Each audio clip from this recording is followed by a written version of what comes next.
நன்மை தீமை. ஒரு வயதான விவசாயி தன் வயலில் பாடுபட்டு உழைத்து அதில் வரும் சொற்பமான வருமானத்தில் வாழ்ந்து கொண்டிருந்தார். ஒரு நாள் அவர் வளர்த்து வந்த குதிரை காணாமல் போய்விட்டது. தகவலை கேள்விப்பட்ட அக்கம்பக்கத்தில் வசிப்பவர்கள் என்ன ஒரு துரதிருஷ்ட நிலை என்று பரிதாபமாக விசாரித்தனர். இருக்கலாம் என்று ஒரே வார்த்தையில் அவர்களின் ஆறுதலுக்கு விவசாயி பதிலளித்தார். அடுத்த நாள் தொலைந்து போன குதிரை தன்னுடன் 3 குதிரைகளை உடன் அழைத்து வந்தது. இதை ஆச்சரியமாக பார்த்த அக்கம்பக்கத்தினர், நீ ரொம்ப அதிர்ஷ்டசாலி, இப்போ 4 குதிரை உனக்கு கிடைச்சிடுச்சு என்றனர். தனக்கு கிடைத்த அதிர்ஷ்டத்தை பெரிதாக எடுத்துக்கொள்ளாமல் மறுபடியும் இருக்கலாம் என்று கூறி முடித்தார்.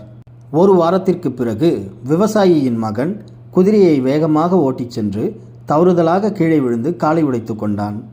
என்னப்பா, உனக்கு ஒரு நல்லது நடந்தா அடுத்து ஒரு கெட்டது நடக்குதே.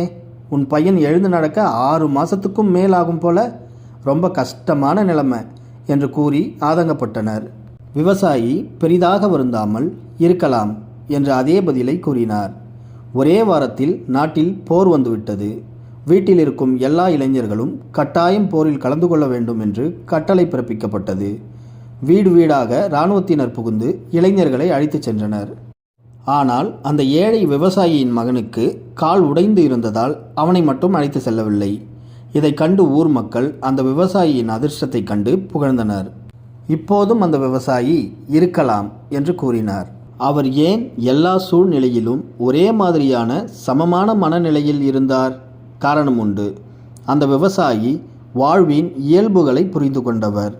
நாள்களில் நல்ல நாள் கெட்ட நாள் என்று எதுவும் இல்லை. ஒவ்வொரு நாளும் நமக்கு மறைமுகமாக பல பாடங்களை உணர்த்தி கொண்டிருக்கின்றது. நல்லது கெட்டது இரண்டும் நாணயத்தின் இரு பக்கங்கள். கஷ்டமான சூழ்நிலைகளில் இது நிரந்தரமல்ல, நாளை என்று ஒன்று இருப்பதை மறக்க வேண்டாம். சந்தோஷமான சூழ்நிலையில் தலைக்கால் புரியாமல் ஆடக்கூடாது. யாருக்கு என்ன வேண்டுமானாலும் நடக்கலாம். எதையும் தலைக்கு எடுத்து செல்லாமல் எதை பற்றியும் விமர்சிக்காமல் இருப்பது நலம். சுகம் துக்கம் இவை இரண்டும் ஒன்றுக்கொன்று தொடர்புடையவை என்பதை உணர்ந்தாலே போதுமானது. இந்த வீடியோ உங்களுக்கு பிடிச்சிருந்தா லைக் பண்ணுங்க, ஷேர் பண்ணுங்க, கமெண்ட் பண்ணுங்க. மறக்காம வெள்ளை மயில் சேனலை சப்ஸ்கிரைப் பண்ணுங்க.